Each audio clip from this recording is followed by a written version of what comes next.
அந்த வன்னி இளைஞர்களை தூண்டி விடுவதும் மோதலை உருவாக்குவதும் சாதி மோதலை உருவாக்குவதுமே ஒரு குறிக்கோளாக வச்சு தான் அந்த கட்சி வளர்ந்ததுன்னு பல இடத்துல சொல்லியிருக்கேன்.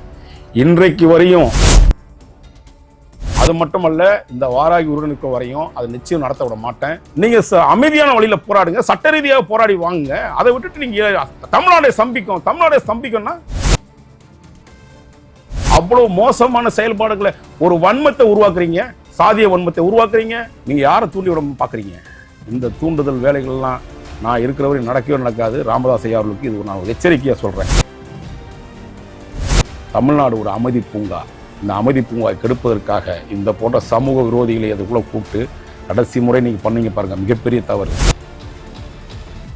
பல்வேறு விதமான மோதல்கள் தொடர்ந்து கடந்த ஒரு 5 வருடத்துல பாத்தீங்கன்னா ஒரு 10 கொலை ஒரு வருஷத்துக்கு நடக்கும் அந்த குரு பூஜையினால.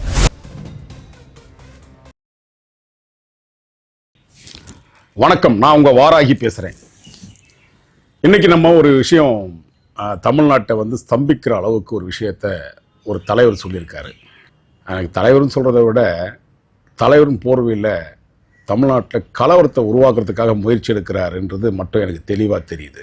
நான் கடந்த 10 வருஷத்தில், குறிப்பாக பார்த்தீங்கன்னா 2012 ஒடுக்கப்பட்ட சமுதாயத்தை குறிவைத்து பல்வேறு விதமான நிகழ்ச்சிகளை நடத்துவார். யார் சொல்கிறதும் புரியுதான்றது கொஞ்ச நேரத்தில் நீங்கள் தெரிஞ்சுப்பீங்கன்னு நினைக்கிறேன். 2011 நான் அவர்கிட்ட புகார் கொடுக்குறேன். ஒடுக்கப்பட்ட சமுதாயத்துக்கு எதிராக நீங்கள் மாவல்லிபுரத்தில் சித்திரை திருவிழா என்கின்ற நிகழ்ச்சியை நீங்கள் நிகழ்ச்சி என்ற போர்வையில் ஒடுக்கப்பட்ட சமுதாயத்தை மிக மோசமான சூழ்நிலையை நீங்கள் உருவாக்குனீங்க.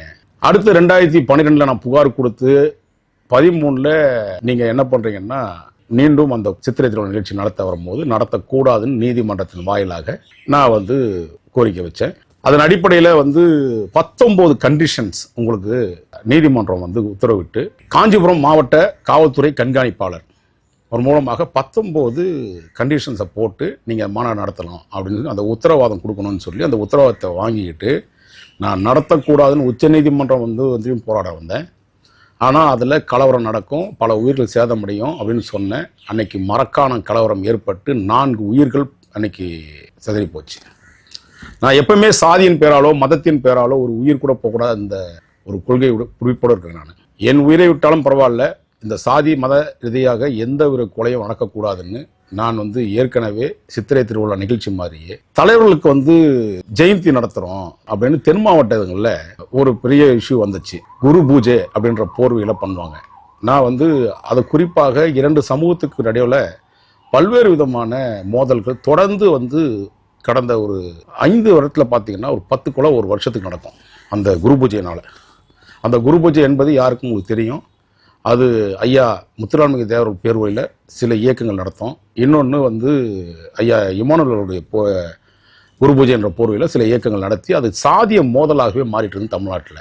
அந்த மோதலில் நான் நீதிமன்றத்தின் மூலிமா நாடி குரு பூஜை என்பது உங்கள் வீட்டுக்கு நடத்துங்கன்னு சொல்லி இன்னைக்கு 144 போட்டு இன்னைக்கு நிகழ்ச்சி நடத்துகிற அளவுக்கு கொண்டு வந்திருக்குது. ஆனால் அது உச்சநீதிமன்றத்தில் அந்த வழக்கு இன்னும் நிலுவையில் தான் இருக்கு. இதன் அடிப்படையில் பார்த்தீங்கன்னா இன்னைக்கு ஐயா ராமதாஸ் அவர்கள் 45 ஆண்டு காலமும் என்னமோ அவர் கட்சியை நடத்தினேன், அதன் அடிப்படையில் வெற்றி விழா மாதிரி நினைச்சுக்கிட்டு மீண்டும் அந்த இளைஞர்களை, வன்னிய சமுதாயத்துடைய இளைஞர்களை தூண்டும் விதமாக இன்னைக்கு ஒரு பத்திரிகையாளர் சந்திப்பில் சொல்லியிருக்காரு, தமிழகமே ஸ்தம்பிக்கும் அப்படின்னு சொல்லியிருக்காரு. ஏற்கனவே தமிழ்நாட்டில் கடந்த முறை இதே 10.5% அதிமுக ஆட்சியின் போது அவசரப்பட்டு எடப்பாடி பழனிசாமி அவர்கள் உங்களுக்கு அவருடைய ஓட்டுக்காக, தன்னுடைய வன்னியர்கள் ஓட்டு வேணுன்றதுக்காக அவசரமாக அந்த 10.5%க்கு தீர்மானம் நிறைவேற்றப்பட்டாரு சட்டமன்றத்தில். அது எவ்வளவு பெரிய கொடுமையை உருவாக்கிடுச்சு. அதிமுக பின்னுக்கு தள்ளப்பட்டதுன்னா தென் மாவட்டங்களில் முக்குளத்தூர்கள் ஓட்டு அதிகப்படியாக விழாமதாக போயிடுச்சு. இதுக்கு காரணம் எடப்பாடி பழனிசாமி. குறிப்பாக இவர் நடத்திய போராட்டங்களில் பல கலவரங்கள், ரயில்லாம் கல்லடிச்சு பொதுமக்களுக்கு அவ்வளோ அச்சுறுத்தல் கொடுத்து அதுக்கும் நீதிமன்றத்தை போய் அவர் மீது வழக்கு பதிவு செஞ்சேன். இது முன்னாடி சித்திரை திருவிழாக்களை நான் இதுவரை 13 வருஷமாக நான் ஸ்டே வாங்கி வச்சிருக்கிறேன். ஏன்னா இவருக்கு நடத்தக்கூடிய முன்பு நடத்த எல்லா விஷயங்களும், ராமதாஸ் அவர்கள் பண்ணக்கூடிய எல்லா விஷயத்தையும் பார்த்தீங்கன்னா அந்த வன்னி இளைஞர்களை தூண்டி விடுவதும் மோதலை உருவாக்குவதும் சாதி மோதலை உருவாக்குவதுமே ஒரு குறிக்கோளாக வச்சு தான் அந்த கட்சி வளர்ந்ததுன்னு பல இடத்துல சொல்லியிருக்கேன். இன்றைக்கு வரையும் 2013 நடத்தப்பட்ட கலவரத்தில் 100 கோடி ரூபாய் பொது சொத்துக்கள் சேத வைத்த வழக்கு இன்னைக்கும் நான் நடத்திட்டு இருக்கேன் சென்னை உயர்நீதிமன்றத்தில். இன்னைக்கு நிலுவையிலே தான் இருக்கு இந்த வழக்கு.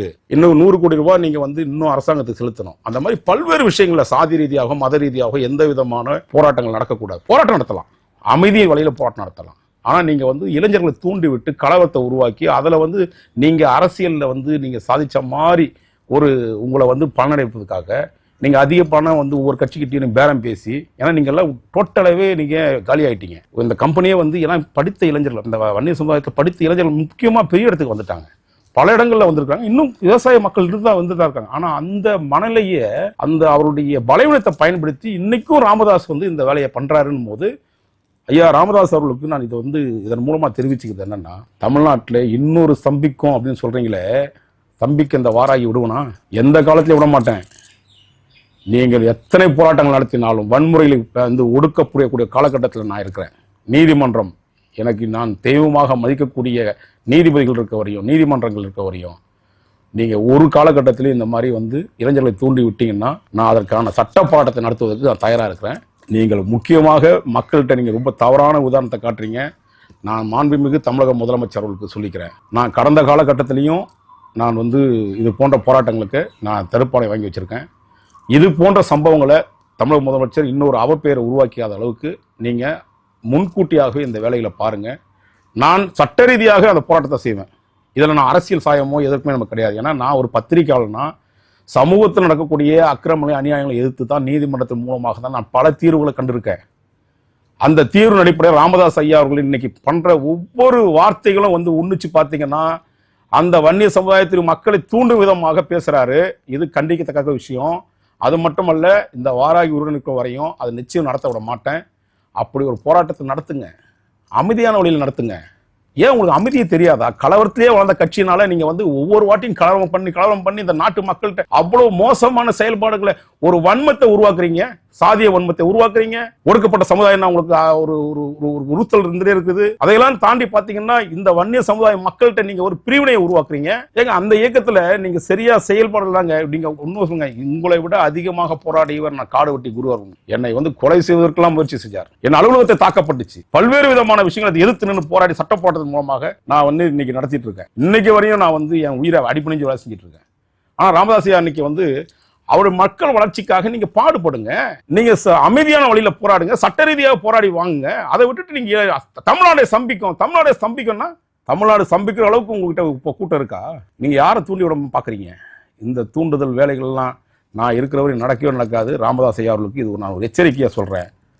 தமிழ்நாடு ஒரு அமைதி பூங்கா.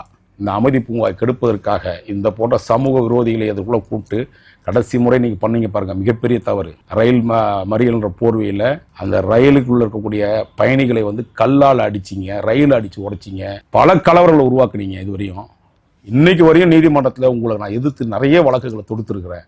அந்த ஒவ்வொரு வழக்குலையும் நீங்க வந்து நான் கிட்டத்தட்ட பார்த்தீங்கன்னா உங்களையும் உங்கள் மன நண்பர்மணி ராமதாஸ் அவர்கள் மீதும் குண்டத்தர கைது பண்ண சொல்லி கொடுத்துருக்கிறேன். இப்படி பல்வேறு விதமான விஷயங்கள். 7000 பேர் வந்து அந்த காலகட்டத்தில் நான் என்னுடைய வழக்குல பாமக கட்சியை சார்ந்தவர்களுக்கு வந்து நான் வந்து இவர் கலவரத்தை தூண்டும் விதமாக பேசி அந்த இளைஞர்களை தவறான வழி நடத்ததுனால 7000 பேர் சிறைச்சாலைக்கு போனாங்க. ஆனா நீங்க அந்த குடும்பத்தை என்னன்னு கேட்க நாதி எல்லாம் போயிட்டீங்க.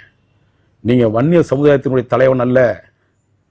நீங்க வன்னிய சமுதாயத்தை வைத்து வியாபாரம் செய்யக்கூடிய தலைவன் தான் ராமதாஸ் ஐயா அவர்கள், அவருடைய மகன் அன்புமணி அவர்களும். நான் மீண்டும் ஒரு முறை சொல்லிக்கிறேன், இந்த போராட்டம் என்பது போர்வையில் நீங்க கலவரத்தை தூண்டும் நினைச்சீங்கன்னாவே இப்ப பேசிட்டீங்க. சட்ட போராட்டத்தை நடத்தி இந்த அடக்குமுறையை நான் கண்டிப்பாக ஒடுக்குவேன் என தெரிவிச்சுக்கிறேன். நன்றி, வணக்கம்.